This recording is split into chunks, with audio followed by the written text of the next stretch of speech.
August 2024 polity current అఫైర్స్లో first topic వచ్చేసి sub classification of scheduled caste. So within scheduled caste sub categorization చెయ్యాలనా వద్దా అనే question state of Punjab and others versus Devinder Singh కేసులో వచ్చిందనమాట. So ఈ కేసులో సుప్రీంకోర్టు ఫైనల్గా షెడ్యూల్డ్ క్యాస్ట్లో సబ్ కేటగరైజేషన్ చేయొచ్చు అని పర్మిషన్ ఇస్తుంది. కానీ అంతకుముందు ఆల్మోస్ట్ ఒక 20 years ముందు 2004లో ఈవి చిన్నయ్య కేసులో సుప్రీంకోర్టు ఏమని జడ్జ్మెంట్ ఇస్తుంది అంటే సబ్ కేటగరైజేషన్ అనేది కంప్లీట్గా ప్రొహిబిట్ చేసేయాలి ఎస్సీస్లో అనేసి ఈ కేసులో జడ్జ్మెంట్ ఇస్తుంది. మళ్ళీ 2014లో Devinder Singh versus state of Punjab కేసులో సబ్ కేటగరైజేషన్ ఒకసారి కన్సిడర్ చేయాలి అనేసి జడ్జ్మెంట్ ఇస్తుంది అనమాట. సో అట్లా ఇప్పుడు ప్రజెంట్ సబ్ కేటగరైజేషన్ చేయొచ్చు అని పర్మిషన్ ఇస్తుంది. దీనికి తగ్గ కాన్స్టిట్యూషనల్ ప్రావిజన్స్ చూసుకుంటే ఆర్టికల్ 14 ఏంది, ఈక్వాలిటీ బిఫోర్ లా ఇంకా ఈక్వల్ ప్రొటెక్షన్ ఆఫ్ లా గురించి మాట్లాడుతుంది. ఆర్టికల్ 15 Clause 4 వచ్చేసి సోషల్లీ ఇంకా ఎడ్యుకేషనల్లీ బ్యాక్వర్డ్ క్లాసెస్ ఉంటారు కదా ఎస్సీస్ ఎస్టీస్లో, వాళ్ళకి స్పెషల్ ప్రావిజన్స్ అనేవి ప్రొవైడ్ చేయాలి అని 15 Clause 4. మళ్ళీ నెక్స్ట్ 16 Clause 1 ఏంది అంటే ఎంప్లాయ్మెంట్ పరంగా అపాయింట్మెంట్ పరంగా ఈక్వాలిటీ ఆఫ్ ఆపర్చునిటీ అనేది మెయింటైన్ చేయాలి అందరు సిటిజన్స్కి అని చెప్తుంది. 16 Clause 4లో ఏంది అంటే కొంతమంది బ్యాక్వర్డ్ క్లాసెస్ వాళ్ళకి లేకపోతే ఎవరికైతే ఎక్కువ రిప్రజెంటేషన్ లేదో సర్వీసెస్లో గవర్నమెంట్ సర్వీసెస్లో వాళ్ళకి రిజర్వేషన్ ఉండేటట్టు ప్రతి స్టేట్ చూసుకోవాలి అని 16 Clause 4 చెప్తుంది. 341 Clause 1 ఏం చెప్తుంది అంటే ప్రెసిడెంట్ ఎస్సీ లిస్ట్ని ఫ్రేమ్ చేయొచ్చు. 341 Clause 2 ఏంది అంటే పార్లమెంటు లా పాస్ చేసి ఎస్సీ లిస్టులో కొంతమంది రేస్ అయినా ట్రైబ్ అయినా క్యాస్ట్ వాళ్ళనైనా ఇంక్లూడ్ చేయొచ్చు లేదా ఎక్స్క్లూడ్ అయినా చేయొచ్చు. ఇదన్నమాట కాన్స్టిట్యూషనల్ ప్రావిజన్స్. సో ఈ కేసుకి తగ్గ కీ హైలైట్స్ ఏంది అంటే సబ్ క్లాసిఫికేషన్ అనేది 341 Clause 2కి అగెయిన్స్ట్ కాదు అని చెప్పింది. సో పార్లమెంట్ లా పాస్ చేసి ఎస్సీ లిస్ట్ని కొన్ని సెక్షన్స్ ఆఫ్ సొసైటీ వాళ్ళని ఎస్సీ లిస్టులో ఇంక్లూడ్ చేయొచ్చు లేదా ఎక్స్క్లూడ్ చేయొచ్చు అని 341 Clause 2 ఉంది కదా.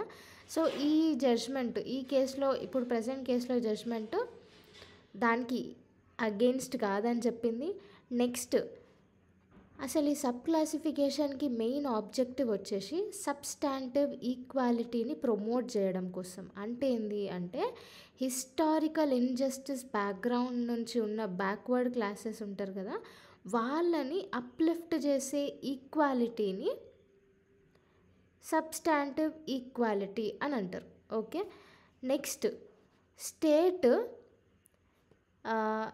ఇన్అడిక్వేట్ రిప్రజెంటేషన్ ఉంటుంది కదా కొన్ని సెక్షన్స్ ఆఫ్ సొసైటీని వాళ్ళని గుర్తించి వాళ్ళని ఐడెంటిఫై చేసి వాళ్ళని ఇంక్లూడ్ చేయొచ్చు ఎస్సీ లిస్టులో అని ఉంది.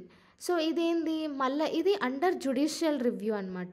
ఓకే, సో అంటే ఇది స్టేట్ అడ్వాంటేజ్గా తీసుకొని పొలిటికల్గా ఏది అడ్వాంటేజెస్ అయితే అది వాళ్ళకే ఎక్కువ ఇంక్లూడ్ చేసే ఛాన్స్ ఉంది. సో అట్లా కాకుండా జ్యుడిషియల్ రివ్యూ కిందికి తీసుకొని వచ్చారు. నెక్స్ట్ ఒకటే సెక్షన్ ఆఫ్ ఎస్సీస్ వాళ్ళకి 100% ఎస్సీ సీట్స్ కేటాయించడానికి లేదు. అండ్ నెక్స్ట్ సుప్రీంకోర్టు ఈ క్రీమీ లేయర్ ప్రిన్సిపల్ని విత్ ఇన్ ఎస్సీస్ ఎస్టీస్ ఇంప్లిమెంట్ చేయాలి అని సజెస్ట్ చేసిందనమాట. సో ఈ క్రీమీ లేయర్ ప్రిన్సిపల్ ఏంది అంటే ఎవరైనా వీళ్ళు సోషల్లీ అప్గ్రేడ్ అయ్యి ఎకనామికల్గా స్టేబుల్ ఉండి మోర్ ఎడ్యుకేటెడ్ అయ్యి ఉంటే వాళ్ళు క్రీమీ లేయర్ కిందికి వస్తారు. ఓకే, సో ఎస్సీ ఎస్టీస్లో క్రీమీ లేయర్ ప్రిన్సిపల్ కూడా ఇంప్లిమెంట్ చేయాలి అని సజెషన్ ఇచ్చింది సుప్రీంకోర్టు. ఇదన్నమాట మొత్తానికి. సో వేరే ఇంపార్టెంట్ కేసెస్ వచ్చేసి first thing state of Kerala versus NM Thomas 1975 case. ఈ కేసులో ఏంటంటే first time creamy layer word అనేది యూజ్ చేసిర్రు. ఇందిరా సహానీ కేసులో ఓబీసీ కేటగిరీ క్రీమీ లేయర్ గురించి మాట్లాడారు అనమాట. So government OBC category creamy layer వాళ్ళకి రిజర్వేషన్స్ అనేవి తీసేయాలి అని చెప్తుంది ఇందిరా సహానీ కేసులో. ఈవి చిన్నయ్య కేసు మనం ఇందాకనే చదువుకున్నాం కదా. ఈ కేసులో ఏంది, ఎస్సీ సబ్ క్లాసిఫికేషన్ తీసేయాలి అని చెప్తుంది. నెక్స్ట్ జర్నాల్ సింగ్ వర్సెస్ లక్ష్మీనారాయణ్ కేసులో 342 ఆర్టికల్ ఉంది. ఈ 342 ఆర్టికల్ ఏంటి అంటే ప్రెసిడెంట్ పార్లమెంటు ఇద్దరికి ఎస్సీ ఎస్టీ ట్రైబ్స్ని స్పెసిఫై చేసే పవర్ ఉంటుంది. ఓకే, సో దీంట్లో క్రీమీ లేయర్ కాన్సెప్ట్ అప్లై చేయడం వల్ల 341 342కి అగెయిన్స్ట్ ఏం కాదు అనేసి ఈ కేసు చెప్తుంది. Okay, arguments for sub classification, arguments against sub classification గురించి చూద్దాము. సో సబ్ కేటగరైజేషన్ చేస్తే, ఎస్సీస్లో సబ్ కేటగరైజేషన్ చేస్తే సబ్స్టాంటివ్ ఈక్వాలిటీని మనం చేరుస్తాం అన్నమాట. ఏంటి అంటే విత్ ఇన్ ఎస్సీస్లోనే వీకర్ సెక్షన్స్ అనేవాళ్ళు చాలామంది ఉంటారు. సో వాళ్ళని అప్లిఫ్ట్ అనేది చేయొచ్చు. నెక్స్ట్ గవర్నెన్స్ ఎఫిషియంట్గా ఉంటుంది. మళ్ళీ ఎస్సీ కేటగిరీలో డిఫరెంట్ డిస్క్రిమినేటెడ్ లెవెల్ వాళ్ళందరికీ ఇంపార్టెన్స్ ఇచ్చేలాగా ఉంటుంది. మళ్ళీ ఆర్టికల్ 341 ఉంది, ప్రెసిడెంట్ ఎస్సీ లిస్ట్ని తయారు చేయవచ్చు. దీని తర్వాత ఆర్టికల్ 341 ప్రెసిడెంట్ ఎస్సీ లిస్ట్ తయారు చేసిన తర్వాత ఆర్టికల్ 246 అనేది ఇంప్లిమెంట్ అవుతుంది. ఇందులో ఏంటి అంటే స్టేట్ ఎస్సీ లిస్ట్ని 15 క్లాస్ 4 16 క్లాస్ 4లో యూజ్ చేస్తుంది అనమాట. ఓకే, సో అదనమాట 15 క్లాస్ 4 16 క్లాస్ 4 ఎంప్లాయ్మెంట్కి సంబంధించింది. 16 క్లాస్ 4 15 క్లాస్ 4 ఏంది, ఎడ్యుకేషనల్ ఇంకా బ్యాక్వర్డ్ క్లాసెస్ వాళ్ళకి స్పెషల్ ప్రొవిజన్స్ ఇవ్వడం 15 క్లాస్ 4 అనమాట. ఓకే, ఇదన్నమాట ఆర్గ్యుమెంట్స్ ఫర్ సబ్ క్లాసిఫికేషన్. ఇప్పుడు అగెయిన్స్ట్ చూద్దాం. ఒకవేళ సబ్ క్లాసిఫికేషన్ చేస్తే జరిగే ఇంపాక్ట్స్ ఏంటి అంటే ఫస్ట్ థింగ్ ఎస్సీ కమ్యూనిటీస్లో వితిన్ ఎస్సీ కమ్యూనిటీస్లో డివిజన్ అనేది ఏర్పడుతుంది. అట్లా దానివల్ల ఏమవుతుంది అంటే యూనిటీ అనేది కోల్పోతారు. నెక్స్ట్ ఈ రిజర్వేషన్ కాన్సెప్ట్ పైన ఎఫెక్ట్ పడుతుంది. అసలు రిజర్వేషన్ అనేది హిస్టారికల్ ఇన్జస్టిసెస్ అవుతున్నాయి కాబట్టి ఈ రిజర్వేషన్ కాన్సెప్ట్ అనేది తీసుకొని వచ్చారు. ఎకనామిక్ వెల్ఫేర్ చేయడం కోసం రిజర్వేషన్ తీసుకొని రాలేదు. ఓకే, సో అందుకు ఒకవేళ సబ్ క్లాసిఫికేషన్ చేస్తే రిజర్వేషన్ కాన్సెప్ట్ పైన ఇంపాక్ట్ పడుతుంది. నెక్స్ట్ వచ్చేసి ఈ క్యాస్ట్ డిస్క్రిమినేషన్ అనేది ఇంకా అస్సలే జరిగిపోదన్నమాట, అట్లనే ఉంటుంది. ఎకనామిక్ స్టెబిలిటీ అయినా కానీ క్యాస్ట్ డిస్క్రిమినేషన్ అనేది అట్లనే ఉంటుంది. For example Oxfam India discrimination report 2022 ఈ రిపోర్ట్ ప్రకారం ఏంటి అంటే క్రెడిట్ యాక్సెస్ అనేది అమౌంట్ అనేది క్యాస్ట్ బేస్డ్ డిస్క్రిమినేషన్ లాగా ఉంటుంది. ఎట్లా అంటే మ్యాక్సిమం ఎక్కువ అమౌంట్ ఉన్న వాళ్ళు ఎక్కువ క్యాస్ట్కి సంబంధించిన వాళ్ళై ఉంటారు. ఒకవేళ పువర్ ఉన్న వాళ్ళు మ్యాక్సిమం లోవర్ క్యాస్ట్కి సంబంధించిన వాళ్ళు ఉన్నారు. So as per this Oxfam India report. Next వచ్చేసి క్యాస్ట్ సెన్సెస్ అనేవి సరిగ్గా లేదు. Socio economic and caste senses 2011 చేసినారు, కానీ ఇది పబ్లిక్ చేయలేదన్నమాట ఇప్పటివరకు. సో బేసిక్గా ఒకవేళ సబ్ క్లాసిఫికేషన్ చేస్తే పొలిటీషియన్స్ వాళ్ళ ఓట్ బ్యాంక్ కోసం కూడా దీనిని మిస్యూజ్ చేసే అవకాశం ఉంది. 1.2 సెంట్రలీ స్పాన్సర్డ్ స్కీమ్స్. సో రీసెంట్గా నీతి ఆయోగ్ ఎక్స్పెండిచర్ రిఫార్మ్స్ చేస్తుందన్నమాట. ఎక్స్పెండిచర్ రిఫార్మ్స్ అంటే డిఫరెంట్ సెంట్రలీ స్పాన్సర్డ్ స్కీమ్స్కి ఎంతెంత ఖర్చులు చేయాలి అదంతా మళ్ళీ రీప్లాన్ చేస్తుంది. సో దాంట్లో భాగంగానే ఈ సెంట్రల్లీ స్పాన్సర్డ్ స్కీమ్స్లో కొన్ని ఇంప్రూవ్మెంట్స్ చేద్దామని అనుకుంటుంది. అందుకే న్యూస్లో ఉందన్నమాట. సో సెంట్రల్లీ స్పాన్సర్డ్ స్కీమ్స్ అంటే మేజర్గా సెంట్రలే సెంట్రల్ గవర్నమెంటే స్కీమ్స్కి స్పాన్సర్ చేస్తుంది. ఆల్మోస్ట్ 676 సెంట్రల్ సెక్టర్ స్కీమ్స్ ఉన్నాయి. దాంట్లో 2024-25 ఇయర్లో 15 lakh crore ఖర్చు చేయబోతుందన్నమాట. సో నీతి ఆయోగ్ కింద development monitoring and evaluation office DMEO కింద కన్సల్టెన్సీస్ని డిఫరెంట్ సెక్టర్స్లో స్టడీ చేయమనేసి వాళ్ళు ప్రపోజల్స్ పంపించినారు. సో దట్ ఈ 9 సెక్టర్స్లో ఎవాల్యుయేట్ చేయమని ఇన్విటేషన్ పంపింది. సో దీనికి తగ్గట్టు దేంట్లో ఎక్కువ ఫండింగ్ చేయాలి అనేసి వాళ్ళు డిసైడ్ అవ్వబోతున్నారు. సో ఆ 9 సెక్టర్స్ వచ్చేసి అగ్రికల్చర్, ఇంకా అలైడ్ సెక్టర్, ఉమెన్ ఇంకా చైల్డ్ డెవలప్మెంట్, ఎడ్యుకేషన్, అర్బన్ ఇంకా skill development, rural development, drinking water, sanitation, health sector, water resources, environment, forest sector, social inclusion, law and order, justice delivery. So ఈ 9 sectors పైన వీళ్ళు ఎక్కువ focus చేసి study చేయబోతున్నారు అనమాట. So consultancies సహాయంతో వీటిని ఎవాల్యుయేట్ చేసి దానికి తగ్గట్టు ఎంత అమౌంట్ అనేది స్పాన్సర్ చేయాలి ఒక్కొక్క సెక్టర్కి అనేసి వీళ్ళు నీతి ఆయోగ్ డిసైడ్ అవ్వబోతుంది. సో ఇదన్నమాట. సో సెంట్రలీ స్పాన్సర్డ్ స్కీమ్స్ అంటే డిఫరెంట్ ఉంటుంది. నార్మల్గా ఇప్పుడు యూనియన్ టెరిటరీస్ విత్ లెజిస్లేచర్ ఉన్నదనుకోండి, సో దానికి సపరేట్ రేషియోలో ఫండింగ్ అనేది ఇస్తారు. ఒకవేళ వితౌట్ లెజిస్లేచర్ ఉంటే యూనియన్ టెరిటరీస్ 100% మొత్తం సెంటరే భరిస్తుంది స్కీమ్స్ కింద. నెక్స్ట్ వేరే స్టేట్స్, నార్మల్ స్టేట్స్కి అయితే 60:40 రేషియోలో 60% వచ్చేసి సెంట్రల్ గవర్నమెంట్ పెట్టుకుంటుంది, మిగతా 40% ఫండింగ్ వచ్చేసి స్టేట్ గవర్నమెంట్ పెట్టుకోవాలి. సో అట్లా ఫండింగ్ అనేది డిఫరెంట్ కేటగిరీ వైజ్ డివైడ్ అవుతూ ఉంటుంది అనమాట స్కీమ్స్ కింద.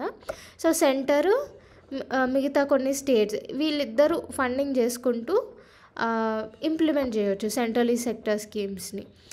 సో ప్రజెంట్ 3 కేటగిరీస్ ఉన్నాయి సెంట్రల్ సెక్టర్ స్కీమ్స్ది.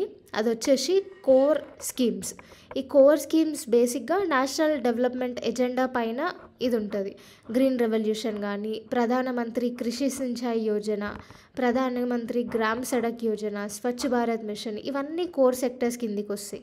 బేసిక్గా ఇది నేషనల్ డెవలప్మెంట్ పైన వర్క్ అవుతుంది అనమాట.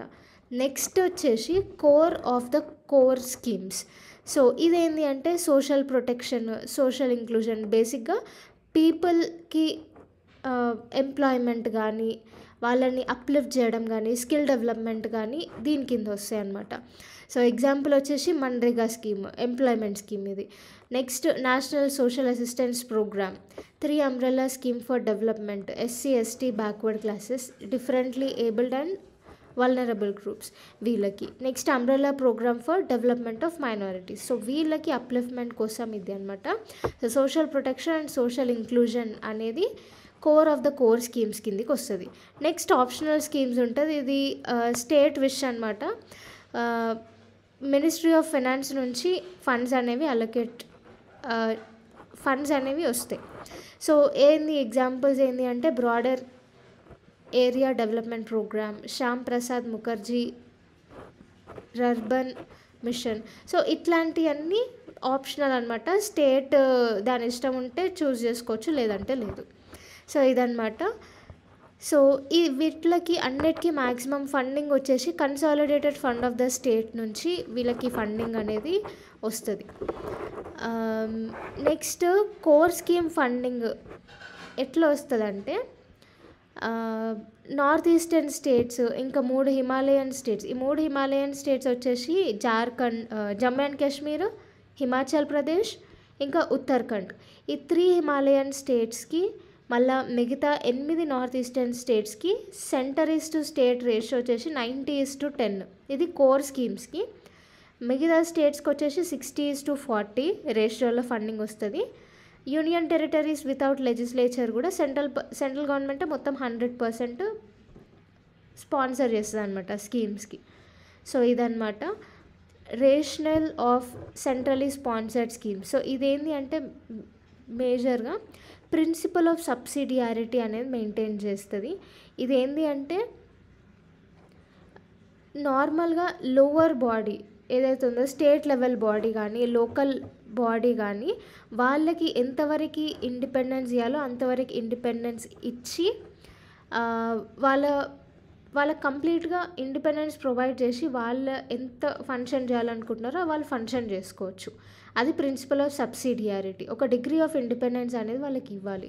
Next equalisation of basic services across the states. So ఇదేంటి అంటే ఈ స్కీమ్స్ ఎట్లా తీసుకురావాలంటే అన్ని స్టేట్స్కి ఈక్వల్గా హెల్త్ సర్వీసెస్ అనేవి ప్రొవైడ్ చేయాలి, హెల్త్ సర్వీస్ సెంటర్స్ అనేవి అందరికీ ఉండాలి అనేసి ఓవరాల్ ఇండియా వైజ్గా ఈక్వల్గా డెవలప్ చేసుకుంటూ వస్తారు. నెక్స్ట్ మెరిట్ గూడ్స్ పైన ఎక్కువ ప్రియారిటీ ఇస్తారు. ఫర్ ఎగ్జాంపుల్ మెరిట్ గూడ్స్ అంటే ఇప్పుడు సబ్సిడైజ్డ్ హౌసింగ్ ఉంది, సోషల్ సర్వీసెస్ ఉంటాయి ఎస్పెషల్గా పువర్ పీపుల్కి. సో వాటిపైన ఎక్కువ ఫోకస్ చేస్తారు. Next directive principle state policy కింద ఆర్టికల్ 38 ఉంది. ఆర్టికల్ 38 ఏంది, ఇన్ఈక్వాలిటీని రిమూవ్ చేయడం కోసం. ఆర్టికల్ 45 వచ్చేసి ఎడ్యుకేషన్ ఎంకరేజ్ చేయాలి. ఆర్టికల్ 46 వీకర్ సెక్షన్స్ వెల్ఫేర్ కోసం పాటుపడతారు. 47 పబ్లిక్ హెల్త్. సో వీటన్నిటిపైన ఫోకస్ చేస్తుంది అనమాట సెంట్రల్లీ స్పాన్సర్డ్ స్కీమ్స్. సో ఇది మేజర్గా. నెక్స్ట్ దీంతో అసోసియేట్ అయ్యే కొన్ని ఇష్యూస్ వచ్చేసి ఓన్లీ కొన్ని స్కీమ్స్కి మాత్రమే అరౌండ్ 15 స్కీమ్స్కి మాత్రమే 91.14% ఆఫ్ టోటల్ ఎక్స్పెండిచర్ అనేది ఖర్చు పెడుతున్నారు as per 2021-22 financial year report. మళ్ళీ నెక్స్ట్ చాలా స్కీమ్స్ ఉండడం వల్ల క్వాలిటీ అనేది ఇంకా అకౌంటబిలిటీ అనేది తక్కువైతే వస్తుంది. ఇంకా స్టేట్ సబ్జెక్ట్స్ పైన ఎక్కువ ఫోకస్ చేసి దాన్ని దృష్టిలో ఉంచుకొని చాలా స్కీమ్స్ తేవడం వల్ల యూనియన్ లిస్ట్లో ఉన్న subjects like defence, research and development, science and technology ఇట్లాంటి వాటిపైన ఫోకస్ తగ్గుతుందన్నమాట. ఇంకొకటి లోవర్ అబ్జార్ప్షన్ కెపాసిటీ. ఇదేంటి అంటే సెంట్రల్ యూనియన్ స్టేట్స్ డెవలప్మెంట్ కోసం బడ్జెట్ రిలీజ్ చేసిన తగిన మ్యాన్ పవర్, కెపాసిటీ పవర్ లేక ఫండ్స్ యూజ్ చేయలేకపోతున్నారు. సో ఇది దీనివల్ల లోవర్ అబ్జార్ప్షన్ కెపాసిటీ అనేది ఎక్కువ అవుతుంది. నెక్స్ట్ మానిటరింగ్ అనేది ఎక్కువ ఫోకస్ చేయాలి. అది కూడా స్పెషల్గా మానిటరింగ్ అనేది ఇన్పుట్స్ పైన ఎక్కువ ఫోకస్ చేస్తారు కానీ అవుట్పుట్ పైన ఎక్కువ ఫోకస్ చేయట్లేదు. ఇది major issue. Next way forward వచ్చేసి ఫండ్స్ ప్రియారిటీ వైజ్ రిలీజ్ చేయాలి. ఇన్ఫ్లేషన్ని దృష్టిలో పెట్టుకొని దానికి అవసరమైన డెవలప్మెంట్ స్కీమ్స్కి మనీ రిలీజ్ చేయాలి. నెక్స్ట్ గవర్నెన్స్ అండ్ ట్రాన్స్పరెన్సీ అనేది ఇంప్రూవ్ చేయాలి. 1.3 citizen participation towards good governance. So MyGov platform అనేసి ఒకటి ఉంటుంది. సో ప్రైమ్ మినిస్టర్ లాంచ్ చేసిండు 2014లో. ఆల్మోస్ట్ 4.72 crore పీపుల్ ఇందులో రిజిస్టర్ అయినారు మైగవ్ ప్లాట్ఫామ్లో. ఈ రిజిస్టర్ అయిన పీపుల్ని మైగవ్ సాథీస్ అని అంటారు.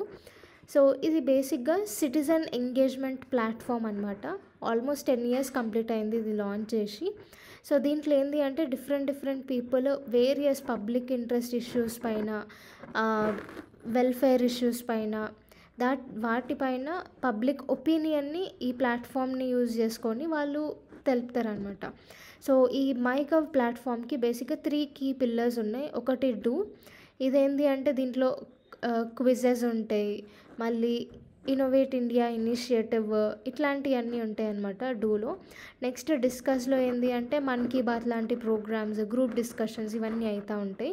డిసెమినేట్ ఏంటి అంటే బేసిక్గా ఈ న్యూస్ లెటర్స్ కానీ బ్లాగ్స్ కానీ వీటిపైన ఎక్కువ ఫోకస్ చేస్తారనమాట. సో ఇవి 3 key pillars అనమాట. సో నెక్స్ట్ వేరే మైగవ్ క్యాంపెయిన్స్ కూడా ఉన్నాయి. దాంట్లో వచ్చేసి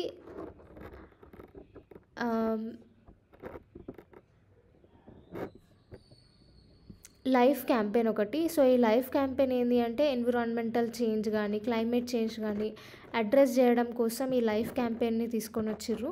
నెక్స్ట్ స్టే సేఫ్ ఆన్లైన్ అనేసి ఇది సైబర్ సేఫ్టీ పైన అవేర్నెస్ని ప్రమోట్ చేయడం కోసం ఇది తీసుకొని వచ్చిర్రు.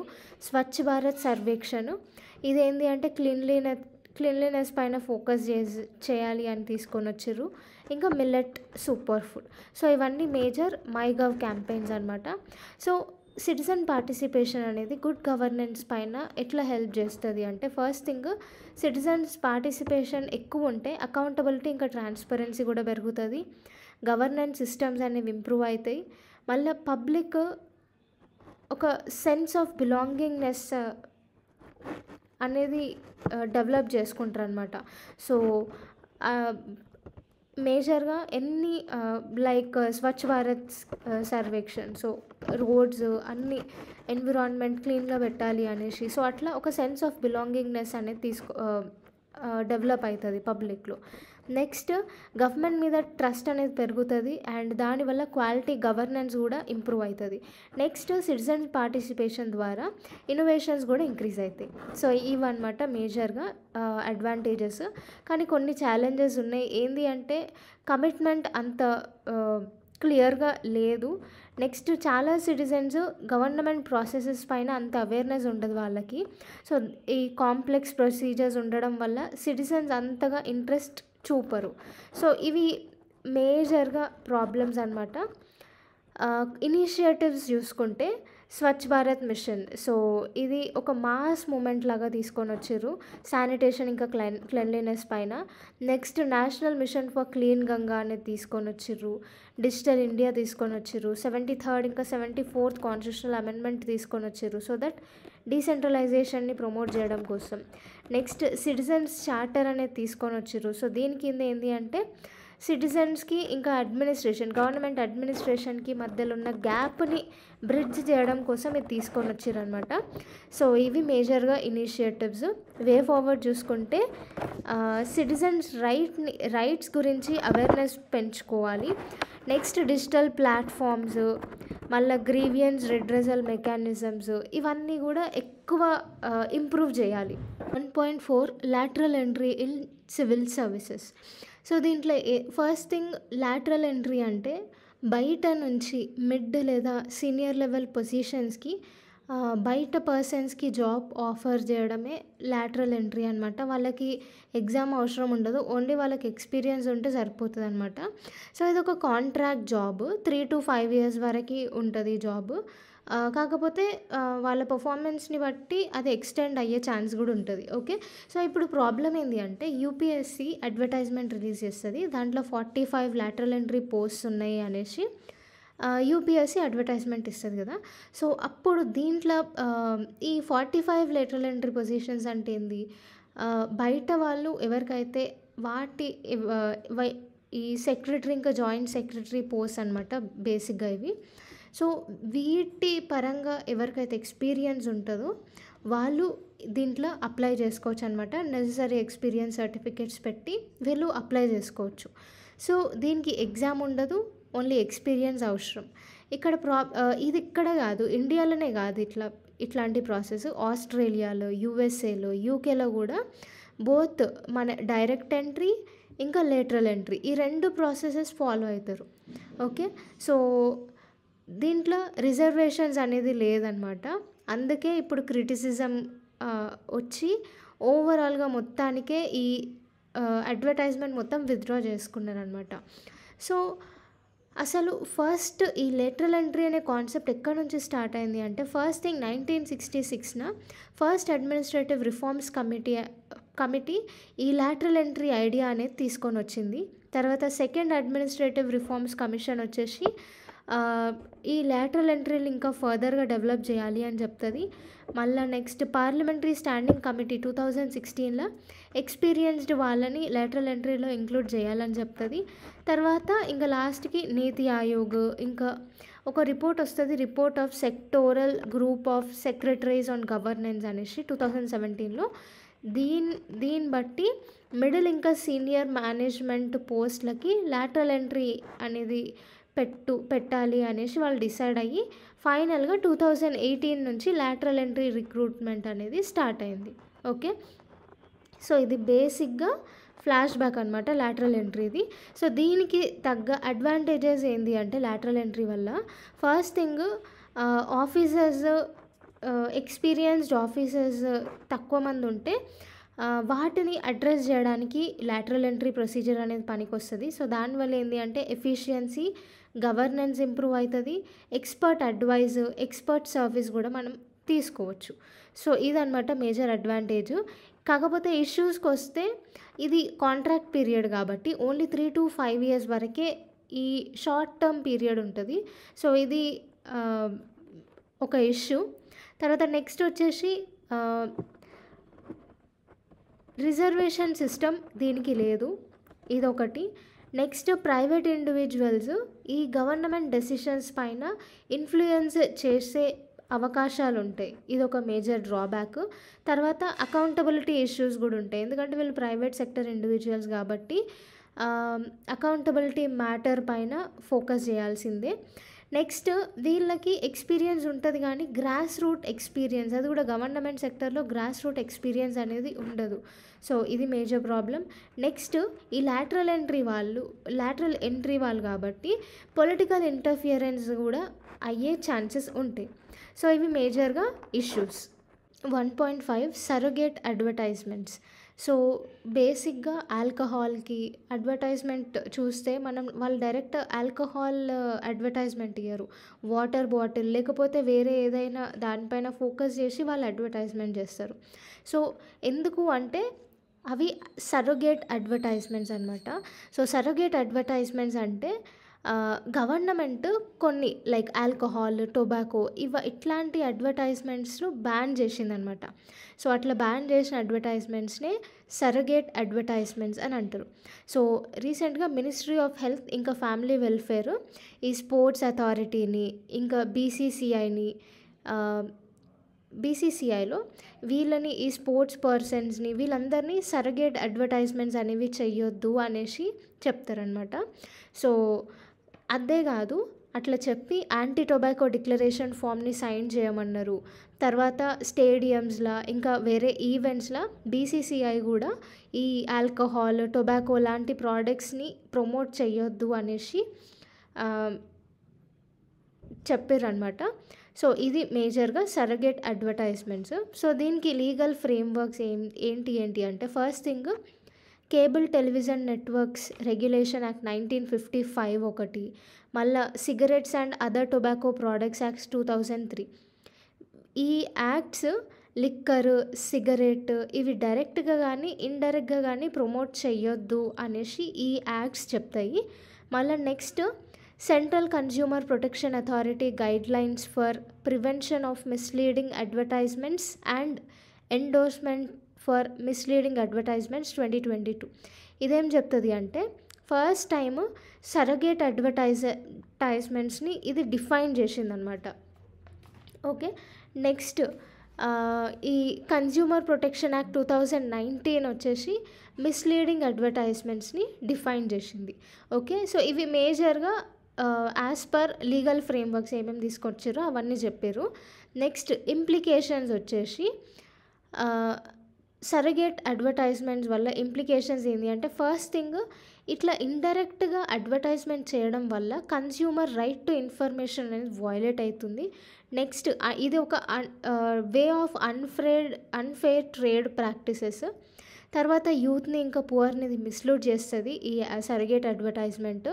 అండ్ ఈ టొబాకో, ఆల్కహాల్ ఇట్లాంటికి సంబంధించిన అడ్వర్టైజ్‌మెంట్స్ కూడా యూత్‌కి ఒక టైప్ ఆఫ్ అడిక్షన్ లాగా మారుతాయి.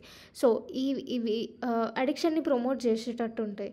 సో, అట్లా మేజర్ ఇంప్లికేషన్స్ ఇవి. నెక్స్ట్ ఇష్యూస్‌కొస్తే లెజిస్లేషన్స్‌లో లూప్ హోల్స్ అనేవి ఉన్నాయి. సో, లెజిస్లేషన్ అనేది కొంచెం వీక్‌గా ఉంది. ఇంకొకటి అకౌంటబిలిటీ ప్రాపర్‌గా లేదు. అండ్ అన్‌ఎథికల్ ప్రాక్టీసెస్ యూజ్ చేసి సేల్ అనేది చేస్తున్నారు. లిక్కర్ కానీ, టొబాకో కానీ ఇట్లాంటివన్నీ. And next consumer rights link to surrogate advertisements చూసుకుంటే రైట్ టు సేఫ్టీ, మళ్ళీ right to be informed, right to choose, right to consumer education. So, ఇవన్నీ కన్స్యూమర్ రైట్స్ అనమాట. 1.6 యూనిఫామ్ సివిల్ కోడ్. సో, బేసిక్‌గా ఇండియాలో different రిలీజియన్స్‌కి personal లాస్‌కి సంబంధించి different rules, loss అనేవి ఉన్నాయి. హిందూస్‌కి సెపరేట్, ముస్లిమ్స్‌కి సెపరేట్, వేరే రిలీజియన్స్‌కి సెపరేట్. సో, అట్లా పర్సనల్ లాస్ అన్నీ కొన్ని చేంజ్ అవుతున్నాయి బేస్డ్ ఆన్ వాళ్ళ రిలీజియన్. కానీ యూనిఫామ్ సివిల్ కోడ్ ఏంది అంటే ఓవరాల్ ఎంటైర్ కంట్రీలో పర్సనల్ లాస్ అన్నీ సేమ్ ఉండేటట్టు యూనిఫామ్ సివిల్ కోడ్ అనేది తీసుకొని వచ్చినారు. ఇది డైరెక్టివ్ ప్రిన్సిపల్స్ ఆఫ్ స్టేట్ పాలసీలో ఆర్టికల్ 44లో యూనిఫామ్ సివిల్ కోడ్ గురించి మెన్షన్ చేసి ఉంది. Okay, so uniform civil code అంటే ఒక సింగిల్ లా అందరు రిలీజియన్స్కి ఓవర్ ఎంటైర్ కంట్రీ ఒకటే లా ఉండడం uniform civil code. So different రిలీజియన్స్కి పర్సనల్ లాస్ డిఫరెంట్ ఉంటాయి. స్పెషల్గా marriage, divorce, maintenance, property inheritance, ఇవన్నీ డిఫరెంట్ ఉంటాయి వాళ్ళ రిలీజియన్స్కి తగ్గట్టు. సో 2024లో ఉత్తరాఖండ్ అనేది అడాప్ట్ చేసుకుంది uniform civil code. So next need for UCC in India ఏంది అంటే ఆర్టికల్ 44 కింద directive principle of state policy కింద gender justice, national integration, equality before law ఇవన్నీ మెయింటైన్ చేయాలి అంటే యూనిఫామ్ సివిల్ కోడ్ అనేది కావాలి అని చెప్తున్నారు. ఇంకొకటి ఈ యూనిఫామ్ సివిల్ కోడ్ ఎట్లా తీసుకురావాలంటే సింపుల్గా ఉండాలి, ఎఫిషియెంట్ సిస్టమ్స్ అనేవి ఉండాలి, ఇండివిజువల్ ఫ్రీడమ్ని ప్రమోట్ చేసేటట్టు ఉండాలి. సుప్రీంకోర్టు కొన్ని కేసెస్లో జడ్జ్మెంట్ ఇచ్చింది యూనిఫామ్ సివిల్ కోడ్ని దృష్టిలో పెట్టుకొని. అందులో అహ్మద్ ఖాన్ వర్సెస్ షహబానో బేగం కేసులో జెండర్ జస్టిస్ గురించి మాట్లాడింది. మళ్ళా Shayara Bano versus union of India కేసులో మామూలుగా ముస్లిమ్స్లో ఇన్స్టెంట్ తలాక్, ట్రిపుల్ తలాక్ అనేది ఉంటుంది. నార్మల్గా తలాక్ అంటే వాళ్ళకి డైవర్స్ అయిపోతుంది. సో ఇన్స్టెంట్ తలాక్ అనేది ఒక మీనింగ్లెస్ ప్రాక్టీస్ అని సుప్రీంకోర్టు జడ్జ్మెంట్ ఇచ్చింది. సో ఇట్లాంటి మీనింగ్లెస్ ప్రాక్టీసెస్ని తీసేయడం కోసమే యూనిఫామ్ సివిల్ కోడ్ అనేది తీసుకొని వచ్చినారు. సో ఇది మేజర్గా కొన్ని మెల్లమెల్లగా ఒక్కొక్క స్టేట్ ఇంప్లిమెంట్ చేసుకుంటూ పోతుంది. మేబీ ఓవరాల్ కంట్రీ కూడా soon uniform civil code maintain చేస్తుందేమో. సో ఇష్యూస్ వచ్చేసి ఫస్ట్ థింగ్ ఇది అగెయిన్స్ట్ డైవర్సిటీ. సో మన ఇండియా యూనిటీ ఇన్ డైవర్సిటీ అని అంటాం. సో కానీ యూనిఫామ్ సివిల్ కోడ్ అంటే ఓవరాల్గా యూనిఫామ్గా మొత్తం ఒకటే లా ఫాలో అవ్వడం. సో దానివల్ల ఏంటి అంటే డైవర్సిటీ అనే కాన్సెప్ట్కి అగెయిన్స్ట్గా వెళ్తుంది. మళ్ళీ నెక్స్ట్ సోషల్ అన్రెస్ట్కి కూడా ఇది కాంట్రిబ్యూట్ చేసే ఛాన్సెస్ ఉంటాయి. ఎందుకు అంటే వాళ్ళ రిలీజియస్ బిలీఫ్స్ పైన ఎఫెక్ట్ పడుతుంది యూనిఫామ్ సివిల్ కోడ్ ఇంప్లిమెంట్ చేస్తే. అండ్ నెక్స్ట్ కోఆపరేటివ్ ఫెడరలిజం పైన కూడా ఎఫెక్ట్ పడుతుంది. సో ఇవన్నమాట. వే ఫార్వర్డ్ వచ్చేసి ఇది మేజర్గా సింపుల్ ఎడ్యుకేషన్ ఇంకా అవేర్నెస్ ప్రమోట్ చేస్తే యూనిఫామ్ సివిల్ కోడ్ని ఈజీగా అండర్స్టాండ్ చేసుకొని అందరూ ఇది ఇంప్లిమెంట్ చేసుకుంటారు. ఎందుకంటే జెండర్ జస్టిస్, ఇండివిజువల్ ఫ్రీడమ్ పైన ఇది ఎక్కువ ఫోకస్ చేస్తుంది కాబట్టి అవేర్నెస్ ఇంకా ఎడ్యుకేషన్ ద్వారా ఇట్లాంటి ఇష్యూస్ని దూరం చేయొచ్చు. 1.7 లెజిస్లేటివ్ ఇంపాక్ట్ అసెస్మెంట్. సో ఇది ఏంటి అంటే బేసిక్గా ఏం ప్రాబ్లం ఉన్నా త్రూ లెజిస్లేటివ్ మీన్స్ ప్రాబ్లమ్ని సాల్వ్ చేయడం అని లెజిస్లేటివ్ ఇంపాక్ట్ అసెస్మెంట్ ఒక మీనింగ్. సో దీన్ని రెగ్యులేటరీ ఇంపాక్ట్ అసెస్మెంట్ అని కూడా అంటారు. సో ఇది బేసిక్గా ప్రాబ్లం ఐడెంటిఫికేషన్, మళ్ళా ఎక్స్ప్లోరింగ్ చాయిసెస్, కంపారిటివ్ అనాలిసిస్. ఇది ఏంటి అంటే ఏమంటారు, ఇప్పుడు ఏమేమన్నా ప్రాబ్లమ్స్ అవుతాయో ప్రాబ్లం ఐడెంటిఫికేషన్ పైన ఫోకస్ చేస్తుంది. దానికి తగ్గ ఏమేమి చాయిసెస్ ఉన్నాయో వీటిపైన ఫోకస్ చేస్తుంది, అనాలిసిస్ చేస్తుంది. మళ్ళీ ఏమన్నా ఎక్స్పర్ట్ అడ్వైస్ ఉంటే అది తీసుకుంటుంది, సోషో ఎకనామిక్ అనాలిసిస్ చేస్తుంది. ఎనాక్ట్ అయిన తర్వాత ఇప్పుడు ఒక లా పాస్ చేసిన తర్వాత అది ఎట్లా పనిచేస్తుంది అవన్నీ కూడా ఈ లెజిస్లేటివ్ ఇంపాక్ట్ అసెస్మెంట్ కిందికే వస్తాయి అన్నమాట మొత్తానికి. సో దీనివల్ల ఇంపార్టెన్స్ ఏంది అంటే పాలసీస్ పొలిటికల్ ప్రెషర్ పైన ఫ్రేమ్ చేయకుండా త్రూ ఎవిడెన్సెస్ ఫ్రేమ్ చేయొచ్చు. నెక్స్ట్ జ్యుడిషియరీ పైన బర్డెన్ అనేది తక్కువ చేస్తుంది. ఎందుకు అంటే ఇట్లా ఏమైనా పాలసీ ఫ్రేమ్ చేసినప్పుడు అన్నీ అసెస్ చేసి త్రూ ఎవిడెన్స్ ఇట్లా చేస్తే వీళ్ళకి అప్లిఫ్ట్ అవుతారు అనేసి తెలిసి ఏం ప్రాబ్లం లేకుండా పాలసీస్ ఫ్రేమ్ చేసినప్పుడు ఎవ్వరికి ఏం ఎఫెక్ట్ కాదు. అండ్ దానివల్ల జ్యుడిషియరీ పైన కూడా బర్డెన్ అనేది తగ్గుతుంది. నెక్స్ట్ ఇట్లా లీగల్ ఛాలెంజెస్ కూడా ఎక్కువ ప్రాబ్లం ఉండవు. అండ్ రెస్పాన్సిబుల్ గవర్నెన్స్ని ప్రమోట్ చేసినట్టు కూడా ఉంటుంది. అదే లెజిస్లేటివ్ ఇంపాక్ట్ అసెస్మెంట్ అనమాట. ఇది చాలా ఇంపార్టెంట్ ఇప్పుడు ప్రజెంట్ మన ఇండియాకి కూడా. కానీ కొన్ని ఛాలెంజెస్ ఉన్నాయి ఇప్పుడు ప్రజెంట్ ఇండియాలో. ఏంది అంటే ఇది ఈ లెజిస్లేటివ్ ఇంపాక్ట్ అసెస్మెంట్ ఇన్స్టిట్యూషన్స్ అనేవి మనకి ఫార్మల్గా ఇంకా లీగల్గా లేవు. అండ్ మినిస్టీరియల్ కోఆర్డినేషన్ అనేది చాలా ఇంపార్టెంట్ ఇది తీసుకురావాలి అంటే. కానీ మినిస్టీరియల్ కోఆర్డినేషన్ లేదు. మినిస్టర్స్ అందరు కోఆర్డినేట్ అయ్యి వర్క్ చేయాలన్నమాట. అంత కోఆర్డినేషన్ అనేది లేదు. నెక్స్ట్ డెడికేటెడ్ ఇన్స్టిట్యూషన్స్ అనేవి ఉండాలి దీనికి తగ్గట్టు. సో అవి లేవు. ఫర్ ఎగ్జాంపుల్ యూకేలో ఉంది.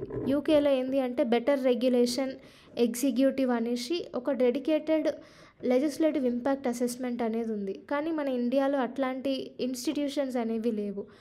అండ్ అక్యురేట్ డేటా ఉండాలి. ఫస్ట్ థింగ్ పాలసీస్ ఏమైనా తీసుకురావాలి అంటే అక్యురేట్ డేటా ఉండాలి, అసెస్మెంట్స్ ఉండాలి. ఇవన్నీ మన దగ్గర ప్రాపర్గా లేవు. సో ఇవన్నమాట మేజర్గా ప్రాబ్లమ్స్. సో ఇప్పుడు ఏం చేయగలుగుతాము అంటే ఫస్ట్ థింగ్ ఒక రెగ్యులేషన్ రివ్యూ అథారిటీని ఒకటి ఎస్టాబ్లిష్ చేయాలి. సో దానివల్ల ఏంది అంటే ఈ లెజిస్లేటివ్ ఇంపాక్ట్ అసెస్మెంట్స్ని మనం కొంత మాటికి మంచిగా ఇంప్లిమెంట్ చేసుకుంటూ రావచ్చు. నెక్స్ట్ ఏజెన్సీస్ లేదా కమిటీస్ ఇవన్నీ సెటప్ చేయాలన్నమాట. ఎల్ఐఏ ప్రాసెస్ని చూసుకోవడం కోసము లెజిస్లేటివ్ ఇంపాక్ట్ అసెస్మెంట్ ప్రాసెసెస్ని. నెక్స్ట్ టెక్నాలజీ ఇంకా డిజిటల్ డేటా ఇవన్నీ ఎల్ఐఏ యూస్ చేయాలి.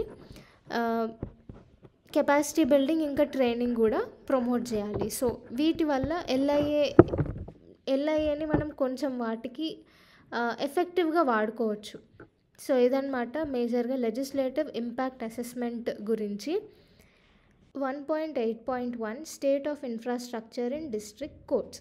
సో డిస్ట్రిక్ట్ కోర్ట్స్లో స్టాఫ్ సరిగ్గా ఉన్నారా, వాళ్ళు స్కిల్డేనా కాదా, దీని మొత్తము రిపోర్ట్ అనేది union ministry of law and justice publish చేసింది. ఆ రిపోర్ట్ పేరు empirical study to evaluate the delivery of justice through improved infrastructure అనే రిపోర్ట్ అనమాట.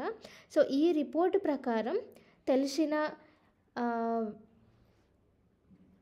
పాయింట్స్ ఏంటి అంటే అరౌండ్ 37.7% జ్యుడిషియల్ ఆఫీసర్స్ ఉంటారు కదా, వాళ్ళు ఏమని రిపోర్ట్ చేసిర్రంటే కోర్ట్ రూమ్స్లో ప్రాపర్ స్పేస్ అనేది లేదని రిపోర్ట్ చేసిర్రు.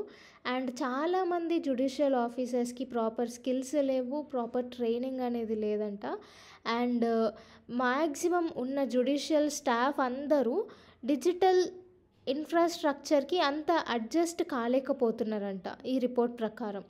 Okay, so next initiatives to improve district courts. So district courts improve చేయడానికి ఆల్రెడీ కొన్ని ఇనిషియేటివ్స్ తీసుకొని వచ్చిర్రు. Centrally sponsored scheme for development of infrastructure facilities for judiciary అనేసి 1993-94లో ఇది తీసుకొని వచ్చిర్రు. Next national mission for justice delivery and legal reforms అనేసి అకౌంటబిలిటీని పెంచడం కోసం ఇది తీసుకొని వచ్చిర్రు. ఈ courts integrated mission mode project అనేది తీసుకొని వచ్చిర్రు అనమాట. సో ఇవి మేజర్గా డిస్ట్రిక్ట్ కోర్ట్స్ని ఇంప్రూవ్ చేయడం కోసం.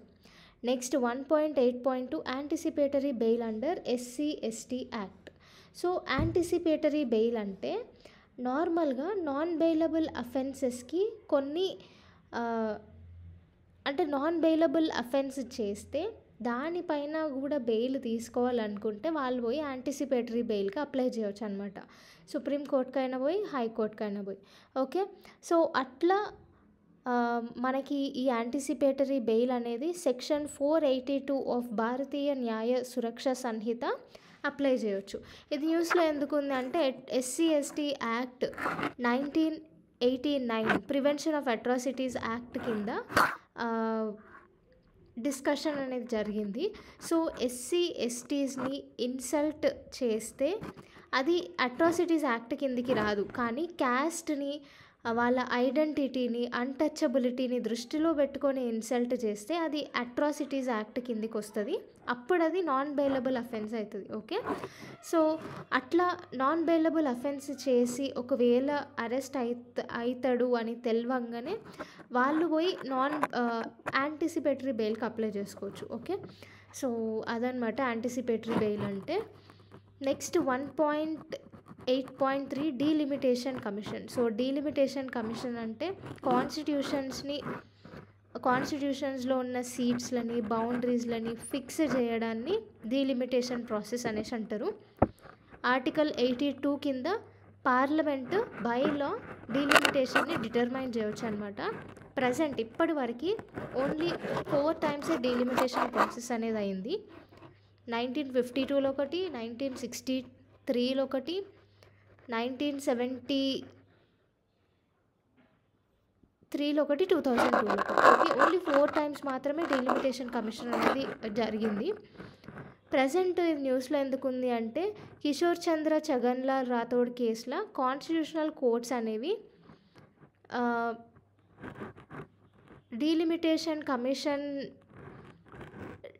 రివైవ్ చేసే పవర్స్ కోర్ట్స్కి ఉన్నాయి అనేసి ఈ కేసులో చెప్పారనమాట. అందుకే న్యూస్లో ఉంది అంతే. Next boilers bill 2024 introduced in Rajya Sabha. So boilers safety, boilers అంటే ఏం లేదు, పెద్ద పెద్ద మెషిన్స్. సో ఆ మెషిన్స్ సేఫ్టీ అండ్ రెగ్యులేషన్ కింద బాయిలర్స్ యాక్ట్ 1923లో తీసుకొని వచ్చారు. దాని తర్వాత ఇండియన్ బాయిలర్స్ అమెండ్మెంట్ యాక్ట్ 2007 తీసుకొని వచ్చారు. ఈ 2007 యాక్ట్లో ఏం చెప్పారంటే ఇన్స్పెక్షను, సర్టిఫికేషను చెయ్యాలి అనేసి చెప్పారు. దాని తర్వాత ఇప్పుడు ప్రజెంట్ 2024 బాయిలర్స్ బిల్లో బాయిలర్స్ వెల్డింగ్ ఎవరైతే చేస్తారో వాళ్ళు సర్టిఫైడ్ ఉండాలి. మళ్ళీ బాయిలర్స్ని చీఫ్ ఇన్స్పెక్టర్ పర్మిషన్ లేకుండా చేంజెస్ చేయొద్దు. ఒకవేళ చేస్తే పనిష్మెంట్ అరౌండ్ 2 years, ఇంకా ఫైన్ 1 lakh వరకు ఫైన్ పడుతుంది అనేసి ఈ యాక్ట్లో చెప్పారు. అంతే ఇంకా.